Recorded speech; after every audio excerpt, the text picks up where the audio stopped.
کعبے کا منظر، اللہ اکبر اللہ اکبر۔ الحمدللہ رب العالمین والصلاة والسلام علی سید الانبیاء والمرسلین، اما بعد فاعوذ باللہ من الشیطان الرجیم، بسم اللہ الرحمن الرحیم۔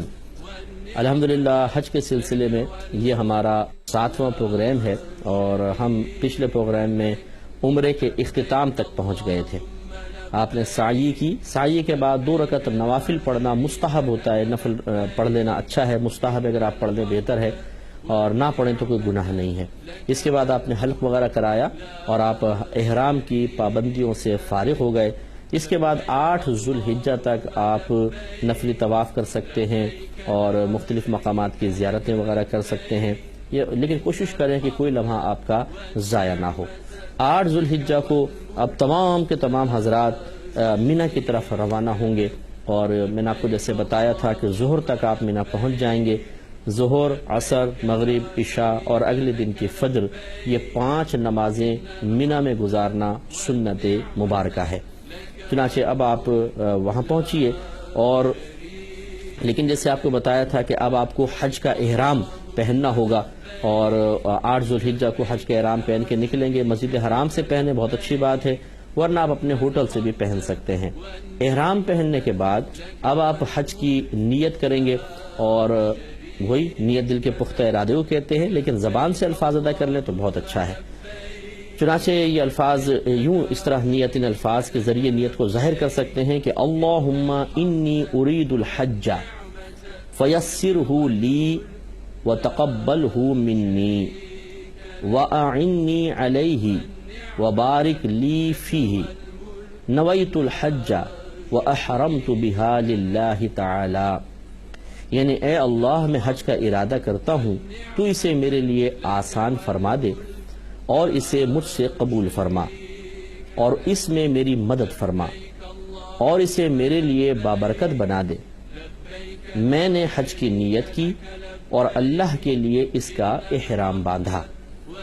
اس کے بعد دیکھیں، ہمیشہ جب بھی آپ احرام میں نیت کریں گے تو احرام پھر لبیک تلبیہ آپ پڑھیں گے، لبیک اللہم لبیک لبیک لا شریک لک لبیک ان الحمد والنعمت لک والملک لا شریک لک۔ ایک بار واجب ہوتا ہے، 3 بار افضل ہوتا ہے، اور پھر کوشش کریں کہ جتنا آپ کو موقع ملتا جائے تلبیہ، اس کو کہتے ہیں تلبیہ، پڑھتے رہیں۔ اب آپ مینا کی طرف روانہ ہوں گے، اپنے قافلے کے ساتھ آپ جائیں، اور ظہر کی نماز اب آپ کو مینا میں ادا کرنی ہے۔ مینا میں پہنچنے کے بعد کوشش کریں کہ وہاں پر آپ کا وقت بالکل ضائع نہ ہو، ذکر الہی کرتے رہیں۔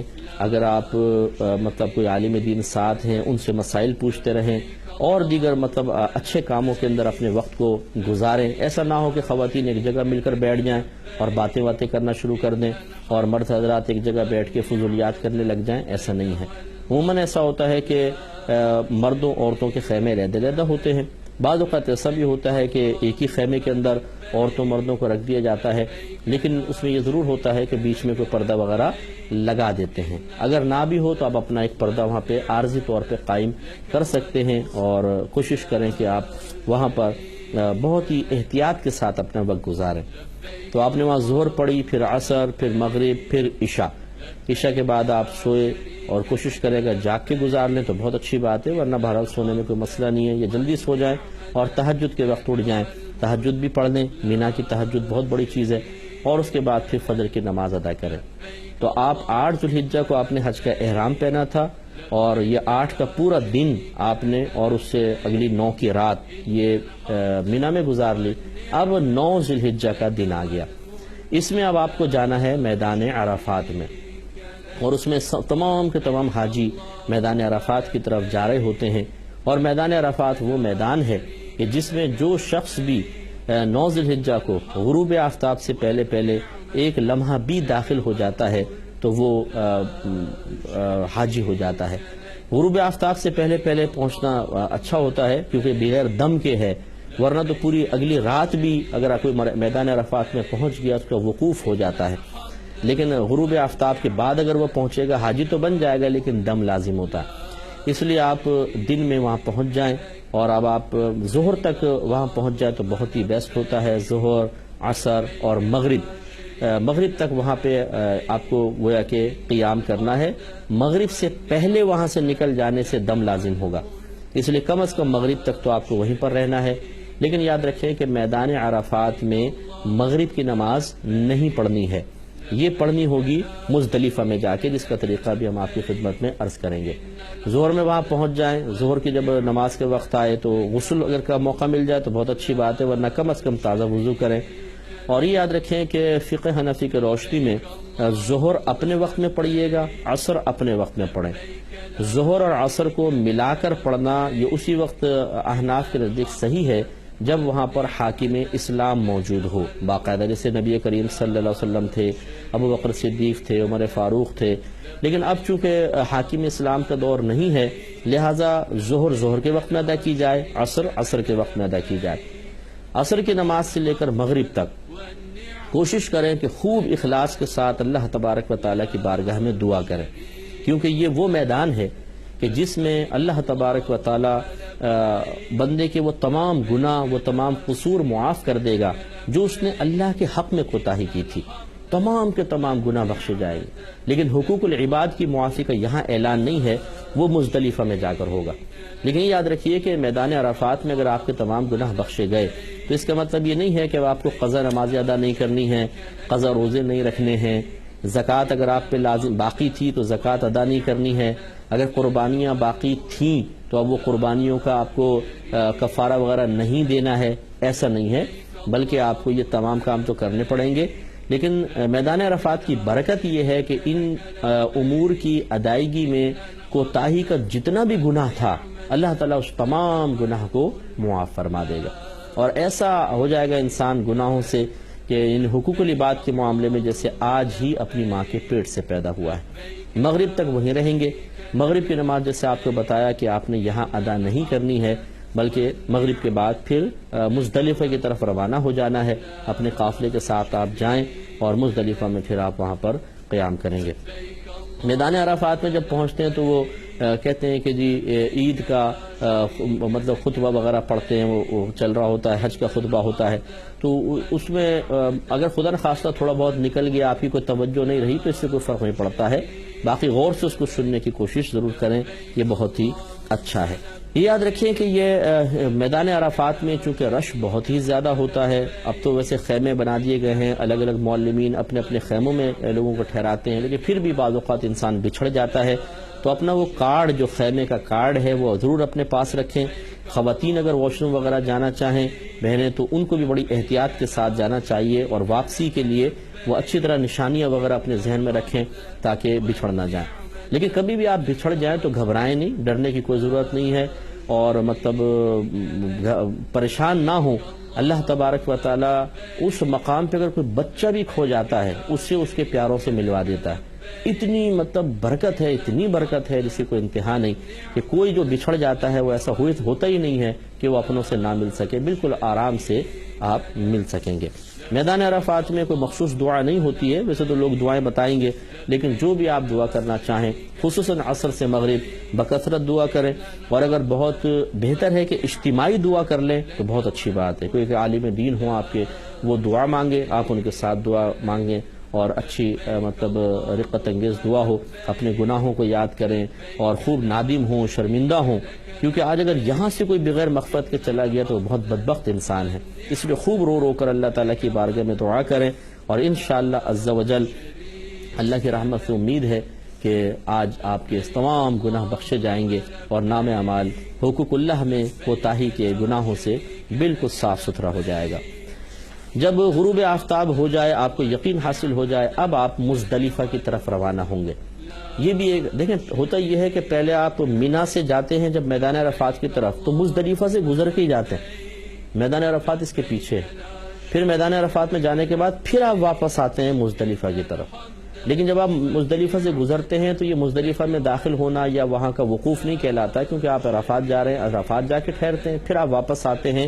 اب آپ کو مزدلفہ ٹھہرنا ہے، اور اس میں ذرا اچھی طریقے سے ذرا یہ معلومات، آپ کے معلم اگر اچھے ہوں گے، آپ کو لے جانے والے اچھے ہوں گے، گائیڈ لائن دینے والے اچھے ہوں گے، تو اس طرح اچھی طرح تصدیق کر لیجئے گا کہ واقعی آپ مزدلفہ میں ہیں یا نہیں ہیں.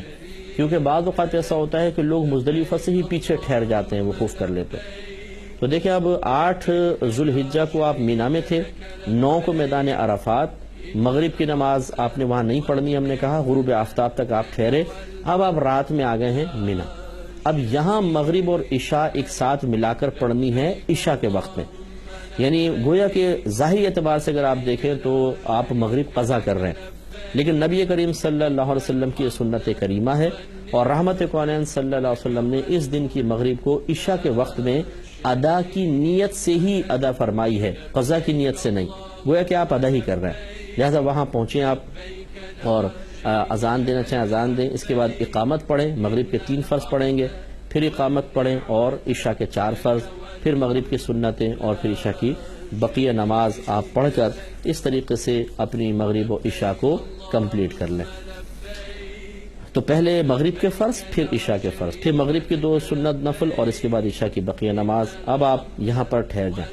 دیکھیں مزدلفہ میں رات گزارنا سنت ہے، پوری رات آپ گزاریں، اور لیکن فجر کے بعد سے لے کر طلوع آفتاب تک اس پورے وقت کے درمیان تھوڑا سا بھی ٹھہرنا واجب ہے، لہٰذا آپ پوری رات وہاں گزاریں، سنت پوری ہو گئی۔ اس کے بعد اول وقت میں فجر پڑھ لیں، یہ مزدلفہ کے میدان میں پڑھنی ہے، اور پڑھنے کے بعد پھر آپ مینا کی طرف روانہ ہو جائیں، کیونکہ اب 10 ذو الحجہ شروع ہو چکا ہوگا۔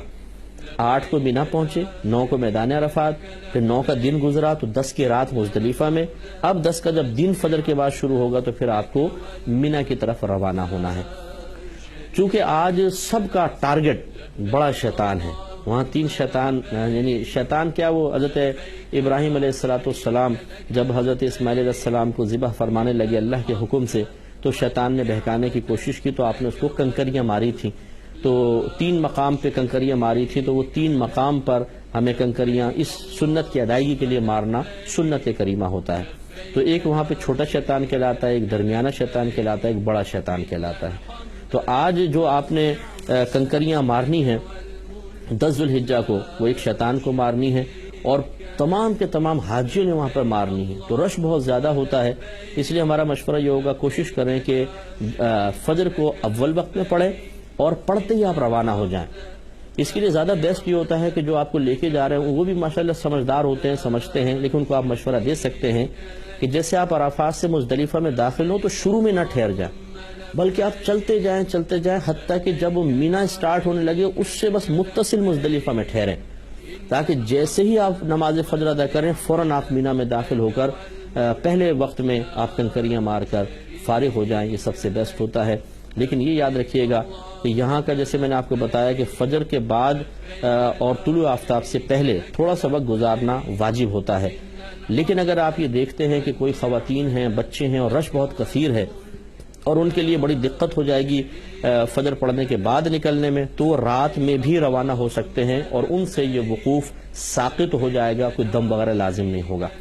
لیکن افضل اور اولیٰ یہی ہے کہ فجر اول وقت میں پڑھیں، اس کے بعد جب آپ فجر پڑھ ہی رہے ہیں تو سمجھ لیجیے آپ کا وقوف واجبی ادا ہو گیا۔ اب پورا وقت یہاں غروب آفتاب تک اور طلوع آفتاب تک گزارنا لازم نہیں ہے، بس آپ نکل جائیں، فجر پڑھتے ہی آپ مینا کے لیے روانہ ہو جائیں گے۔ اب یہ دیکھیے جو مزدلفہ میں آپ نے رات گزاری، یہ بہت ہی مبارک رات ہے، اور حقیقتاً یہ سونے والی رات نہیں ہے، اس میں آپ اللہ کی بارگاہ میں رو رو کر گڑ گڑا کر دعائیں مانگیں، اپنی مغفرت کو طلب کریں۔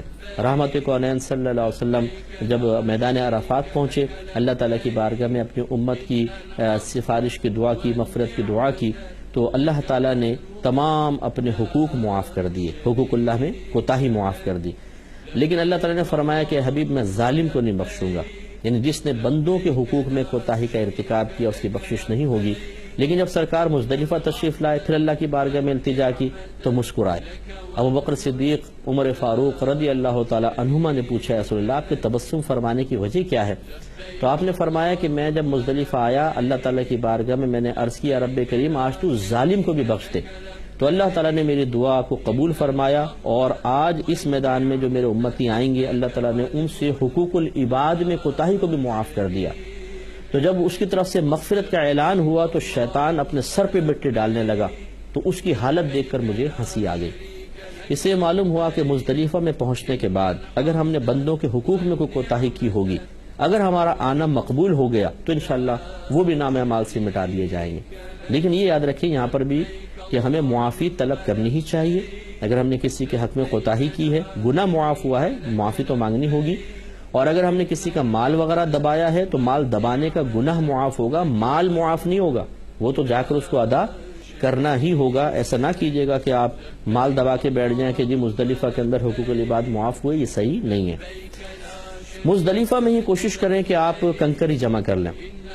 آج ایک بڑے شیطان کو کنکری مارنی ہے اور 7 کنکری مارنی ہے، صرف بڑے شیطان کو مارنی ہے. تو اس لیے 7 کنکری تو آپ ضرور اٹھائیں، لیکن اس کے بعد اگلے دن جو ہیں وہ یعنی 10 کو آپ کنکری ماریں گے ایک شیطان کو، پھر 11 کو تینوں کو مارنی ہے، 12 کو تینوں کو مارنی ہے، اور 7 مارنی ہوتی ہیں. تو ایک دن میں 7 کی 21 اور 21 یہ ہو گئی 42 اور پھر 7، تو تقریباً جو ہے وہ آپ 50 55 60 کے قریب جو ہے کنکریاں جمع کریں. اب دیکھیں اگر آپ کو اسلام کی حقانیت دیکھنی ہے تو وہاں پر آپ دیکھیے کہ مزدلفہ سے اکثر لوگ کنکریاں چنتے ہیں، اتنے چھوٹے چھوٹے کنکریاں، اور لاکھوں حاجی ہوتا ہے، لاکھوں حاجی. اگر آپ 10 لاکھ بھی حاجی لگائیں تو 10 70 لاکھ کنکری اٹھانی ہے، اور ہر سال اٹھاتے ہیں. اور یاد رکھیں کہ وہ کنکریاں نامعلوم کہاں غیب سے آتی ہیں کہ وہاں ایسی پڑی ہوتی ہیں کنکریاں کہ آپ آرام سے اس کو چن لیں. یہ نہیں ہے کہ لوگ آ کے وہاں پھینکتے ہوں. اسی طرح جب آپ جا کر کنکری ماریں گے، رحمت کونین صلی اللہ علیہ وسلم سے صحابہ کرام نے پوچھا رسول اللہ ہم اتنی کنکری مارتے ہیں یہ نظر کیوں نہیں آتی؟ رحمت کونین صلی اللہ علیہ وسلم نے ارشاد فرمایا کہ جو کنکری اللہ تعالیٰ کی بارگاہ میں مقبول ہوتی ہے وہ آسمان پر اٹھا لی جاتی ہے. اگر ایسا نہ ہو تو تم یہاں کنکریوں کا پہاڑ دیکھو گے. اور واقعی ایسا ہوتا ہے کہ دیکھیں اگر 10 لاکھ حاجی ایک دن میں کنکری مار رہے ہیں تو 70 لاکھ کنکریاں ہوں گی، تو 70 لاکھ کنکریوں کا پہاڑ بن جانا چاہیے. لیکن یہ آپ اپنی آنکھوں سے جا کر دیکھیں انشاءاللہ کہ جیسی کنکری لگ کر نیچے گرتی ہے، گرتے ہوئے نظر تو آتی ہے، اس کے بعد غائب ہو جاتی ہے. اور یہ اللہ تعالیٰ کی بہت بڑا اللہ کا ایک قدرت کا اظہار ہے. جو اسلام کی حقانیت کو دیکھنا چاہتا ہے اس منظر کو جا کر دیکھے، اس کی زبان سے نکلے گا کہ واقعی مذہب اسلام ایک حق مذہب ہے. چنانچہ اب آپ دوبارہ مینا آئے اور آج 10 ذوالحجہ ہے اور اس میں آپ بڑے شیطانوں کنکری ماریں گے جس کو جمرۃ العقبہ کہتے ہیں. یاد رکھیں کہ کنکری خود مارنی ہوگی، یہ واجب ہے. لیکن اگر کوئی بیمار ہے، بہت زیادہ کمزور اور بوڑھا ہے اور مطلب اسی طرح اپاہج ہے کہ وہ وہاں اس رش میں نہیں مار سکتا ہے، تو پھر وہ کسی کو نائب بنا سکتا ہے. لیکن ایسا نہیں کر سکتا کہ وہ خود ٹھہر جائے اور دوسرے کو یعنی تندرست ہے مار بھی سکتا ہو کسی اور کو نائب بنا دے، پھر دم لازم ہو جائے گا. اور یاد رکھیں کہ آج جب آپ جائیں گے تو آج آپ جا کے کنکری ماریں، غروب آفتاب سے پہلے مار لیں، یہ سنت کریمہ ہے. لیکن اگر آپ رات میں بھی ماریں گے تو کنکری کی سنت ادا ہو جائے گی، یعنی واجب ادا ہو جائے گا، لیکن خلاف سنت ہوگا. لیکن اگر عورتیں بچے ہیں یا کمزور ہیں وہ دن میں اگر نہ مار سکیں ویٹ کر لیں، رات میں جا کے مار لیں غروب آفتاب کے بعد، اس میں کوئی حرج نہیں ہے. تو یہ انشاءاللہ کنکریاں مارنے سے واجب ادا ہوگا. اور وہ بیمار وغیرہ ہے تو کوئی اور مار سکتا ہے. کنکری مارنے کا طریقہ یہ ہے کہ آپ مطلب تقریباً 7 قدم کے فاصلے پر، بعض نے کہا 3 قدم کے فاصلے پہ کھڑے ہو جائیں، سیدھے ہاتھ میں انگوٹھے اور شہادت کی انگلی سے کنکری پکڑیں اور اس طرح ہاتھ اٹھا کے ماریں. بہت بڑا پلر بنایا ہوا ہے، بس پلر کو مار دیں گے تو وہ خود بخود باؤنڈری کے اندر گر جاتا ہے. اور ہر کنکری کو مارتے ہوئے بسم اللہ اللہ اکبر آپ پڑھ دیں تو انشاءاللہ یہ مستحب ہے اور باعث ثواب ہوگا. 7 کنکری کم از کم آپ کو مارنی ہوگی. 7 کنکری مارنے کے بعد اب آپ کو دوسرا کام کرنا ہے قربانی. فقہ حنفی کی روح سے اس میں ترتیب واجب ہے کہ پہلے کنکری ماریں، پھر اس کے بعد قربانی کریں، اس کے بعد حلق وغیرہ کروا سکتے ہیں. پھر آج ہی طواف زیارہ کے لیے آپ جانا چاہیں تو جا سکتے ہیں. لہذا آپ نے کنکری وغیرہ مار لی، اس کے بعد پھر آپ قربانی کریں گے. یہ اچھی طرح یاد رکھیں کہ یہ قارن اور متمتع یعنی حج قران کرنے والا اور حج تمتع کرنے والے پر حج کی قربانی واجب ہے، یعنی حج کے شکرانے کے طور پہ. یہ وہ قربانی نہیں ہے جو عید الاضحیٰ کی ہے، بقر عید والی. اگر آپ مالک نصاب ہیں تو حج کی قربانی ایک تو وہاں کرنی ہے آپ کو، اور دوسری قربانی عید الاضحیٰ کی آپ کو کرنی ہوگی. جو وہاں کرنا لازم نہیں ہے، آپ پاکستان میں کسی کو وکیل بنا دیں وہ یہاں ادا کر لے گا تو انشاءاللہ قربانی ادا ہو جائے گی. اللہ تعالیٰ سے دعا ہے کہ رب کریم جو کچھ ہم نے سنا اسے یاد رکھنے، ذہن میں محفوظ رکھنے کی توفیق عطا فرمائے، آمین۔ وآخر دعوانا ان الحمد للہ رب العالمین۔